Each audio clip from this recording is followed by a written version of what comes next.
Et bonjour, bonsoir chers auditeurs, bienvenue dans notre calendrier de l'Avent que nous avons décidé cette année de vous offrir pour cette période qui va précéder les fêtes et qui va nous mener tranquillement vers Noël. Je suis Falsiparum. Et moi, Bloody Nurse. Moi, Bookie Nurse. Moi, Falchistera. Et moi, Bloody Muse. Bonjour les enfants, et donc chers auditeurs, vous avez pu voir que ça va être un enregistrement collaboratif avec les enfants du podcast Medicine City. Nous avons préparé une petite histoire en 25 journées qui vont être lues les unes après les autres par chacun d'entre nous. On va alterner, je vais commencer, puis ça va être Bloody Nurse, et puis ensuite Bookie Nurse, puis Falchistera, et enfin Bloody Muse, et jusque le 25 décembre jusqu'à Noël, donc nous allons vous égrener cette histoire qui, j'espère, vous plaira. Vous êtes prêts ? Oui. Oui. Oui. Oui. Jour 16, le dossier scellé. La nuit avait été d'un calme presque irréel. Aucun appel, aucune alarme, juste le bruissement régulier de la neige sur le toit. Quand Élise arriva au petit matin, une étrange sérénité régnait dans le service. Mais, sur son bureau, quelqu'un avait déposé une enveloppe Kraft épaisse, marquée d'un tampon rouge. Archives administratives, confidentielles. Elle la prit, hésitante. À l'intérieur, un seul document, le dossier personnel du docteur Antoine Duroc. Il n'était pas censé exister. Les registres de l'hôpital avaient toujours affirmé que tout avait été détruit lors de l'incendie de 1951. La première page portait la mention manuscrite. À ne lire que lorsque le cœur est prêt. Élise sourit malgré elle. La phrase avait la douceur d'une bénédiction.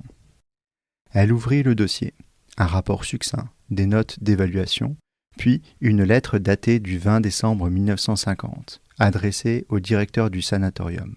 « Je demande à être relevé temporairement de mes fonctions. Mon cœur n'est plus sûr, les douleurs augmentent. Mais je ne peux abandonner mes patients. Si le destin me rappelle, promettez-moi qu'on se souviendra d'eux, pas de moi.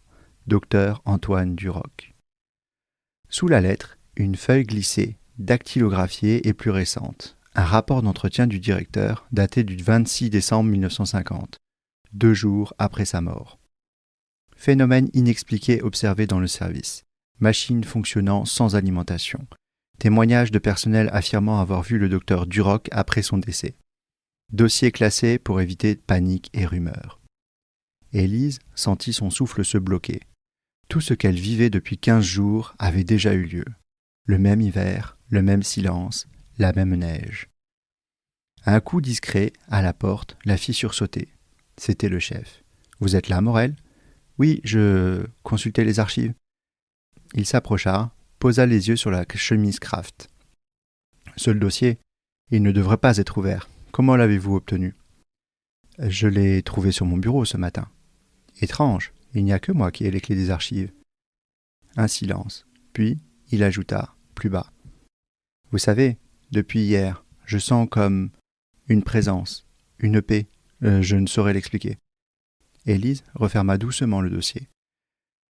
Ce n'est peut-être pas à expliquer, juste à écouter. Quand elle releva la tête, le chef était déjà sorti. À sa place, sur le dossier refermé, une carte cartonnée, ourlée d'or, scintillait faiblement. 15e lumière demain. Le passé ne dort jamais vraiment, il attend qu'on l'écoute battre à nouveau.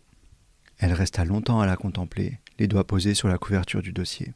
Et, dans le silence de l'aube, il lui sembla encore entendre, tout au fond du papier, un battement lent, régulier, ancien.